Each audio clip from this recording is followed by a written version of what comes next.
necessity of peace. Peace always on communist terms, of course. And 10, the consequent willingness of the American people to allow the steps of appeasement by our government which amount to a piecemeal surrender of the rest of the free world and of the United States itself.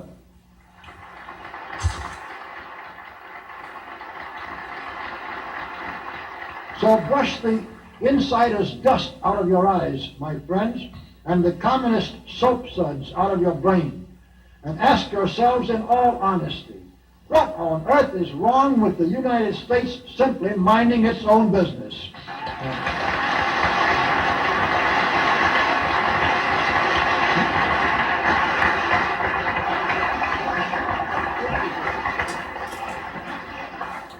Or with having its foreign policy function primarily for the safety and benefit of the American people.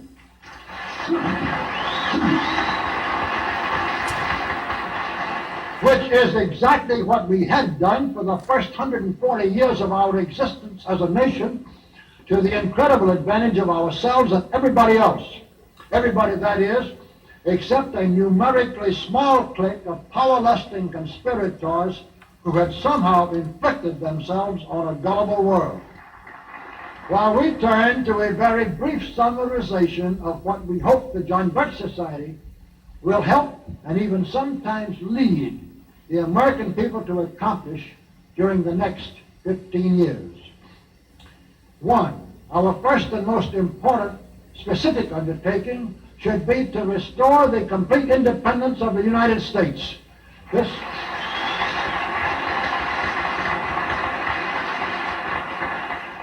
This includes our resolution to get us out of the United Nations and get the United Nations out of the United States.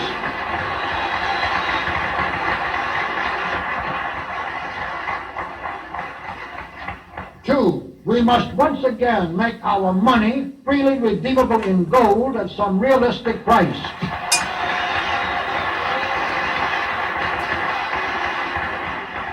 And we must take all practicable legislative steps to prevent a recurrence of the enormous thievery and other subversive crimes that have been perpetrated on the American people through a contrived inflation by every president from Franklin Roosevelt through Richard Nixon.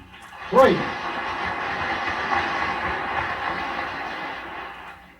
we should reduce the number of government bureaus, of government civilian employees, and the whole quantity of government by at least 50%.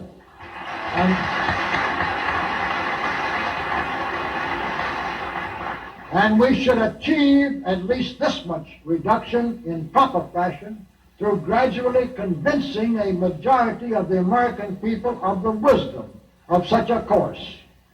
4, we should withdraw all American troops from every spot on earth that is not American soil, except when and where such troops may be required as decided by Congress to protect American lives and property from criminal vandalism.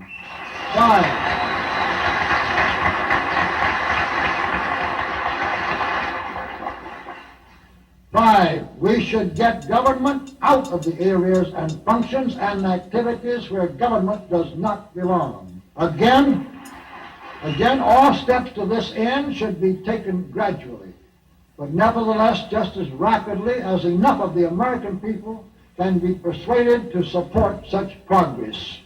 Any such achievement will require a truly massive educational force, but that's exactly what we hope to build during the next 15 years. We could go ahead for at least 100 numbered items, but the John Birch Society will undoubtedly be working on more than that many specific projects, which will be laid out in its bulletins before another 180 months will have rolled around.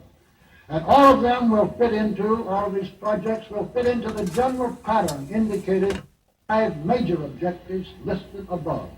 So let's really wind up this marathon monologue with one final thought. None of us can guarantee anything about what the future will bring. Your speaker knows what a job we have before us to rid our country of the scourge of communism within the next few years, and then to go ahead on our constructive program so well that 15 years from now, we shall already be entering an era of far less government, of a much sounder sense of responsibility, and, with God's help, of a better world. But I sincerely believe that it can be done, and this much I know, that every man and woman in this audience should leave here tonight feeling in his or her own mind and heart that it can and must be done, then it surely will be. And so, all of you patriots of good character, good conscience, and noble ideals, whom we can reach with the filmed version of this speech in 1,000 other audiences, it is with a great deal of confidence and energizing will to win that we invite you to join us in our epic undertaking. To all of you great, wonderful friends in this present audience, I certainly extend my very deep thanks indeed for so much patience and attention. Thank you.